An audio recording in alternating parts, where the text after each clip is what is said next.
Assalamualaikum warahmatullahi wabarakatuh.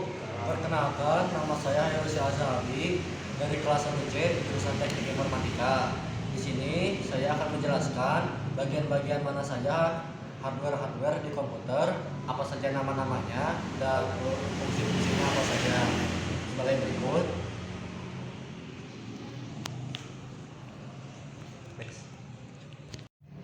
Nah, di sini di bawah sini tuh ada yang namanya CPU atau bisa disebut juga sebagai Central Processing Unit. CPU sendiri itu gunanya untuk mengeksekusi instruksi-instruksi. Jadi kalau ada perintah masuk, nah CPU itu yang ngejalaninnya, kayak menjalankan program-program mengolah data yang seperti itu. CPU ini yang gunanya menjalankan perintah-perintah itu. Lanjut, di bawah sini ada yang namanya GPU atau biasa disebut juga dengan Graphic Processing Unit. Bisa diketahui saja dari namanya juga Graphic Processing. Jadi unit ini atau GPU ini berfungsi untuk memproses dalam bagian-bagian grafik seperti dalam pemrosesan video, dalam menjalankan permainan, dalam menjalankan video, dan dalam grafis pada device-device seperti laptop, di PC. Nah, GPU ini yang berfungsi dalam menjalankan aspek-aspek tersebut. Lanjut, di sini bisa terlihat seperti kelihatannya bentuknya seperti pipa. Nah, pipa ini itu namanya adalah heating pipes. Heating pipes sendiri gunanya untuk mengarahkan panas dari komponen yang menghasilkan panas. Seperti apa aja? Seperti prosesor yang menghasilkan panas, GPU yang seperti itu, yang pastinya perangkat-perangkat seperti itu menghasilkan panas, sehingga oleh si heating pipes itu dialirkanlah ke bagian pendingin yang ada di dalam laptopnya atau dalam komputer. Nah, kemudian bagian yang satu ini disebutnya fan atau kipas. Kipas ini sendiri gunanya untuk sebagai hardware untuk pendingin, yang gunanya untuk mendinginkan dalam bagian-bagian di dalam laptop itu atau di dalam komputer. Jadi ya fan ini atau kipas ini berfungsi untuk mendinginkan komponen-komponen di dalam laptop atau komputer ini. Kemudian di bagian sini ada yang namanya speaker. Speaker sendiri itu adalah hardware komputer yang gunanya untuk menyalurkan suara, yang dalam fungsi perintahnya itu jadi ada perintah masuk, disalurkanlah ke speakernya, sehingga speaker itu menjalankan perintahnya dan menghasilkan suara-suara yang diinginkan atau yang sesuai dengan perintah yang dijalankan. Untuk bagian selanjutnya berbentuk seperti papan panjang, itu tuh sebenarnya adalah baterai. Baterai sendiri ini berfungsi sebagai penghidup atau tenaga untuk menghidupkan laptop ini sendiri, atau bisa juga kalau dilepas ini si baterai ini, laptop itu tidak akan bisa berjalan tanpa baterai ini. Jadi baterai ini juga sebagai penghidup utama dalam untuk menghidupkan laptop. Nah, bagian selanjutnya ada yang namanya RAM. RAM ini sendiri digunakan untuk menyimpan data sementara yang dibutuhkan oleh sistem operasi.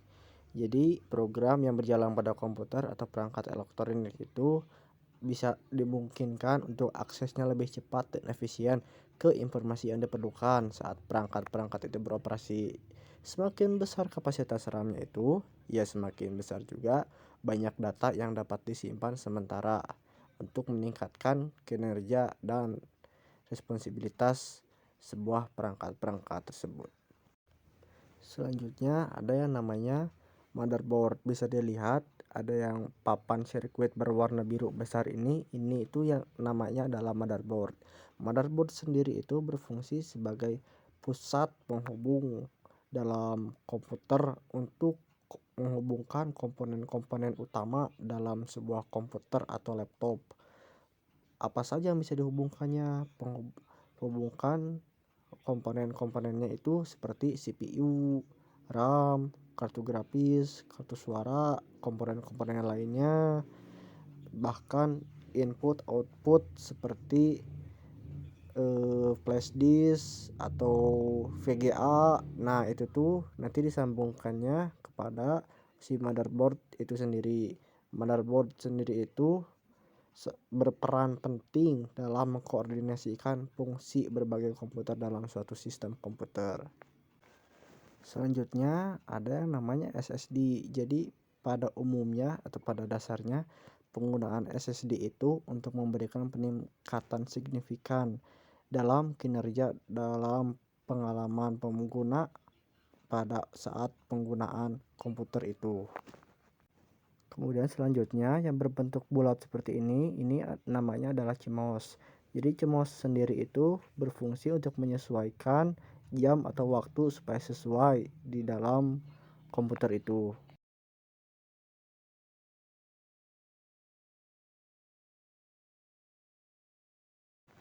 Lanjut, di sini ada yang namanya monitor. Monitor sendiri itu berperan penting dalam menampilkan perintah-perintah yang kita inginkan atau yang kita berikan kepada komputer dalam hal memberikan atau menampilkan dalam bentuk grafis seperti video. Kemudian yang satu ini namanya adalah keyboard, di mana kita bisa memencet tombol-tombol perintah untuk memberikan perintah kepada sistem komputer seperti mengetik variabel seperti huruf-huruf A, B, C, D, atau mungkin bisa juga mengetik numerik seperti 1, 2, 3 dan sebagainya. Dan keyboard sendiri ini berperan penting juga dan vital untuk memberikan input-input atau perintah kepada penggunaan laptop atau komputer-komputer. Di bagian sini disebut juga sebagai touchpad yang biasanya ada pada laptop. Nah, touchpad sendiri ini berfungsi untuk menggerakkan panah yang ada di dalam monitor atau yang di dalam komputer yang nanti akan ditampilkan pada monitor laptop atau komputer. Nah, touchpad ini berfungsi untuk menggerakkan mouse-mouse itu ya, untuk mengarahkan juga nanti di dalamnya akan kemanakah mouse ini bergerak, akan membuka apa, akan berbuat seperti apa, akan membuat perintah seperti apa.